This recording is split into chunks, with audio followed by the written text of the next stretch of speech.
I said, empty your mind.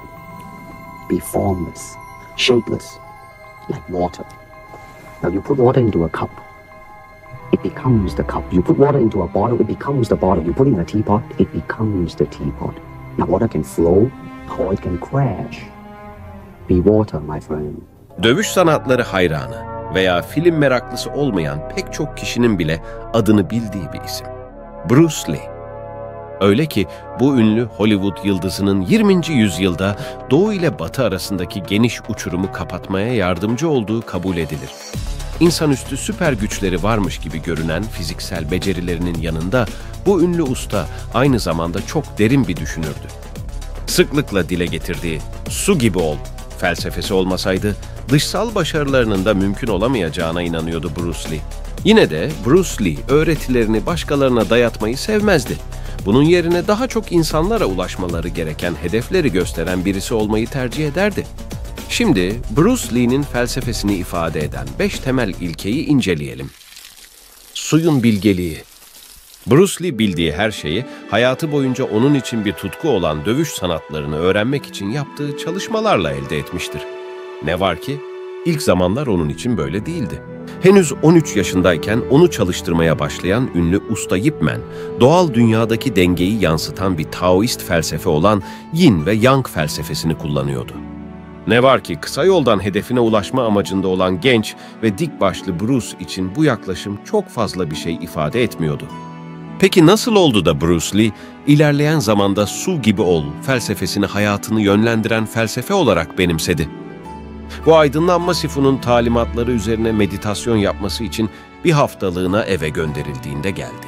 Hayal kırıklığına uğramış ve kırgın bir halde küçük bir tekneyle Hong Kong limanına doğru kürek çekmişti. Burada bütün hırsıyla meşhur Güney Çin Denizi'nin sularına yumruklar atıyordu. Zaman geçtikçe içindeki öfke yerini sükunete bıraktı. Dalgaların sesi ve denizin sakinliği yaşamın ritmini oluşturuyordu. Artık su onun öğretmeni olmuştu. İlk ders böylece gelmişti. Esneklik ve yumuşaklık güçtü. Bir dövüş sanatçısı olmasanız bile Bruce Lee'nin felsefesi pek çok insanı ilgilendiren bir kapsama sahiptir. Kişisel aydınlanma ve kendini gerçekleştirme. Peki suyun felsefesiyle bu iki amacın bağlantısı nedir? İlk olarak suyun çevresine ustaca tepki verme konusundaki benzersiz yeteneğini düşünün. Su bazen akar, bazense bir engele çarpar ve durur. Bazen bu engellerin etrafından akar ya da bu engelleri yıkar ve geçer. Aynı şey hayatın akışında bizim için de geçerlidir. Bazen en akıllıca tercih kabullenmektir, bazense yapmak istediğimiz şeyde ısrarcı olmaktır. Bu açıdan bakıldığında su yin ve yang'ı temsil eden bir bütün olmayı da ifade eder. Peki bizler de hem yin hem de yang'ı içimizde taşımıyor muyuz? Hayat da aynı böyle değil mi? Hepimizin güçlü ve zayıf yanları var. Yaşamın içinde ise mutluluk ve hüzün de var. Su bütün nitelikleriyle bize şunu hatırlatıyor aslında. Yaşamın içinde ilerlemenin en sağlıklı yolu tüm bunları olduğu gibi bir bütün olarak kabul etmek. Böylece kendimizi ve yaşamı eksiksiz ve ayrılmaz bir hale getirebiliriz. Boşluğun gücü.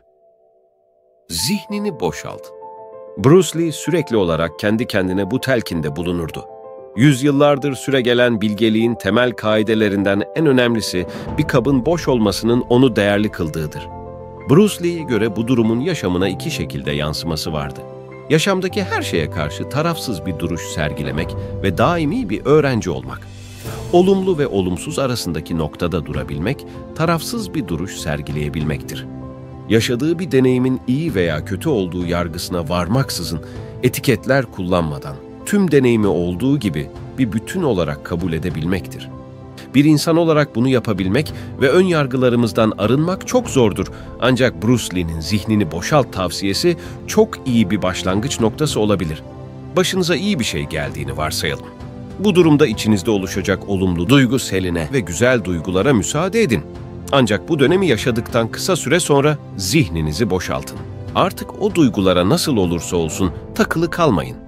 Böylece hem bu duyguyu deneyimlemiş olacaksınız hem de yaşadığınız bu duyguların olumlu ya da olumsuz yönlerinin içinde bulunduğunuz ana etki etmesine müsaade etmeyeceksiniz. Lee'nin felsefesinin ikinci ayağı olan sonsuz bir öğrenci olma arzusu, onun kendisini daimi olarak yeniden keşfetmesine olanak tanıyordu. Bruce Lee'ye göre aynada gördüğü insan bir sınıfın içindeki öğrencinin yansımasından farklı değildi. Bu farkındalığı sağlayabilmek için Bruce Lee sürekli olarak meditasyon yapıyor. Tuttuğu notlar ve kısa yazılar aracılığıyla derin düşünceye geçiyor ve kendisini sınayan sorular soruyordu. Günümüzde bütün bunların yanında yapılabilecek alternatif olan pek çok yöntem ve terapi şekilleri bulunsa da önemli olan neyi yaptığınız değil, düzenli olarak kendi içselliğinize dönmeniz ve öz değerlendirme yapmanızdır. Yaşam, onlarca olumlu ve olumsuz deneyimden sonra her gün ve her an bize tarafsızlığa dönebilme ve yeni bir şey öğrenebilme fırsatı sunmaktadır. Kim bilir, belki de hissettiğimiz bunca duygu ve yaşadığımız onlarca şey olmadan hayat son derece yavan ve sıkıcı olurdu. Rakiplerin ve engellerin kazandırdıkları. Yaşadığımız sürece şüphesiz ki hayata engeller ve rakipler karşımıza çıkacaktır. Çoğu durumda bunları karşılaşmak istemeyeceğimiz güçlükler olarak görürüz. Eğer şansımız olsaydı, çoğumuz bunlarla hiç karşılaşmamayı tercih ederdik. Ancak Bruce Lee insanları da kesin sınırları olan siyah ve beyaz tonlarda görmezdi. Yin-Yang felsefesini göz önüne aldığımızda bu şaşırtıcı bir durum değildir. Ona göre bu rakipler savaşması gereken mücadelelerden çok, birlikte üretme fırsatı ile aşması gereken zorluklar ortaya çıkartıyordu. Bruce Lee'nin temel felsefelerinden birisi olan tarafsızlık felsefesini de göz önünde bulundurarak bu yaklaşımı anlamak daha kolay olacaktır. Yine de yaşamda pratik olarak uygulanması zor ve deneyim gerektiren bir yaklaşımdır. Bruce Lee'nin bu konuda verdiği pek çok tavsiye bulunmaktadır. Öncelikle karşınızdaki rakibi ya da engeli tanımalısınız. Korkulan ve çekinilen bir şeye doğru ilerlemek mantığa aykırı görünebilir, ancak esasen çatışma ortamı yüksek yoğunluklu bir ilişkidir ve bize her zaman karşımızdaki şeyin doğasını anlamamız konusunda yardım eder.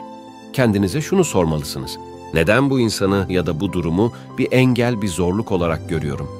Bu durumun ortaya çıkmasında kendi bakış açımın etkisi nedir? Sonraki aşamada ise boşalttığınız zihninizin kaslarını esneterek bu durumdan ortaya çıkabilecek dersin ne olduğunu düşünün.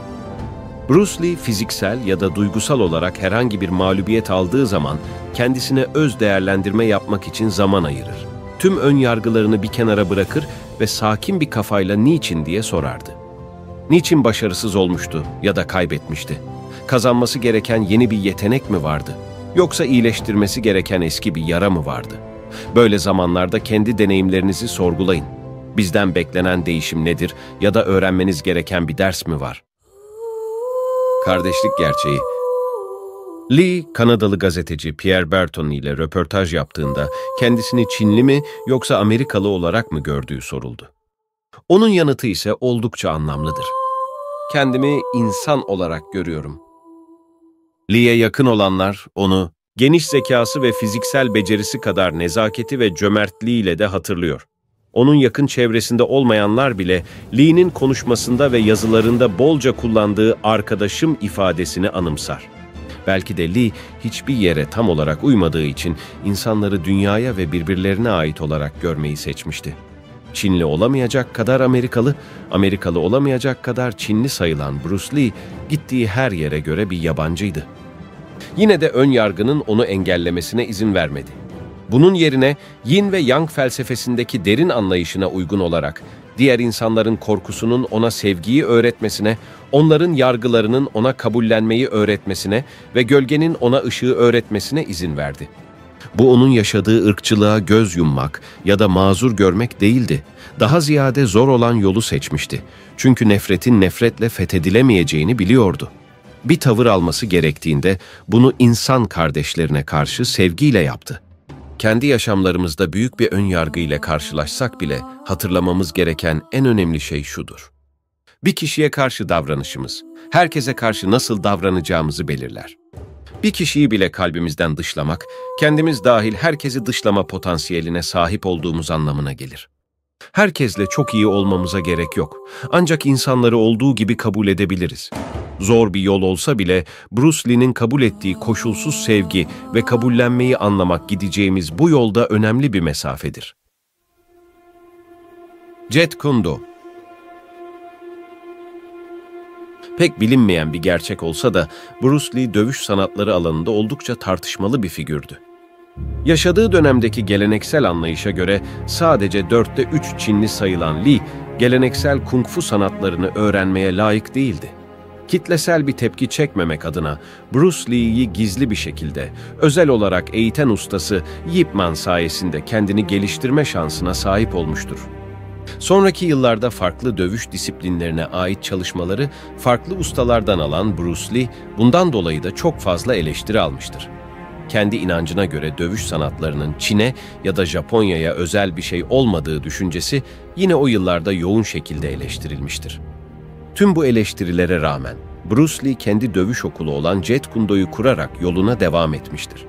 Tahmin edebileceğiniz gibi böylesine cesur bir girişim, boks, eskrim ve biyomekanik unsurlarını birleştirmesiyle birlikte büyük bir eleştiriyle karşılandı. Yine de yoluna devam etti. Sonuçta kitleleri memnun etmek yerine kendi inandığı şeyi gerçekleştirmeye çalışıyordu. Jeet Kune Do, kabaca kesişen yumruğun yolu anlamına gelir.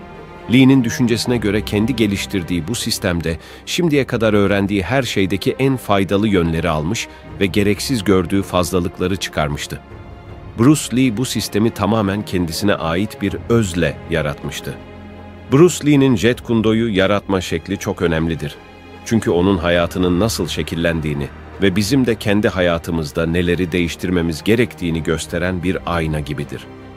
Kendi yolunuzu oluşturmak için hayatlarımıza odaklanmalı ve daha önce bahsedilen meditasyon, günlük tutma, konuşma gibi araçlardan faydalanmalıyız. Neyi hayatımızda tutmak istiyoruz? Neyi çıkartmak istiyoruz? Peki yaşamın bu tezahürünü nasıl tamamen kendimize ait hale getirebiliriz?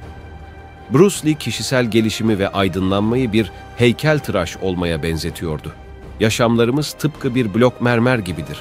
Bizlerse bu mermere şekil veren heykeltıraşlar gibiyiz. Neyin kalacağına ve neyin çıkarılacağına biz karar veririz. Ortaya çıkacak eserin tarzına ve hatlarına bizim dokunuşlarımız şekil verecektir. Tarzımız ve zamanla kazanacağımız yeteneğimiz, ortaya çıkacak eserin özgün ve samimi bir biçime sahip olmasını sağlar. Bruce Lee, Jeet Kune Do'yu ve felsefesini yeni bir hayran kitlesi yaratmak için oluşturmadı. Bunun yerine gerçekleri bizim görmemiz gerektiğini anlatacak şekilde bedenini, zihnini ve ruhunu nihai hedefleri işaret eden araçlar olarak kullandı. Parmağının ucu ile dolunayı işaret eden bir adamın bilgeliği ile bize yol göstermeye çalıştı. Bizim yolumuz Jeet Kune Do ya da suyun yolu bile olmayabilir. Etiketlerin Bruce Lee için hiçbir önemi yoktu. Kendini ifade etme şekli ise her şeydi. Peki sizin kendinizi en etkili ifade etme şekliniz nedir?